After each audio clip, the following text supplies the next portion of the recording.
বন্ধুরা, মমতা কিচেনে ভিলেজ ফুডের সবাইকে জানাই স্বাগত। আজ আমি বানাবো চিকেন ভাপা। তো এখানে আমি চিকেন নিয়েছি 250 গ্রাম, আর নিয়েছি এখানে 2 রকম সর্ষে, কাঁচা লঙ্কা, নারকেল, আর নিয়েছি পোস্ত।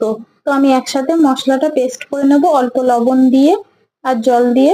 তো পেস্ট হয়ে গেছে। এবার আমি মশলাটা নিয়ে আমি মাংসের সাথে মাখিয়ে নেবো। অল্প একটু হলুদ দেবো, আর দেবো এখানে বেশি করে একটু সর্ষের তেল, অল্প একটু চিনি, আর দেবো স্বাদ মতো লবণ দিয়ে ভালো করে আমি চিকেনটা ম্যারিনেট করে নেবো। তো ম্যারিনেট হয়ে গেলে আমি একটা টিফিন কৌটোর মধ্যে এইভাবে তুলে নেব।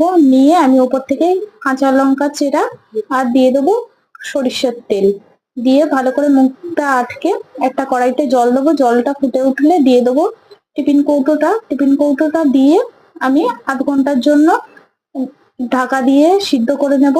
তো দেখো, এখানে আমার চিকেন ভাপা রেডি। রেসিপিটা ভালো লাগলে লাইক, কমেন্ট, শেয়ার করবে।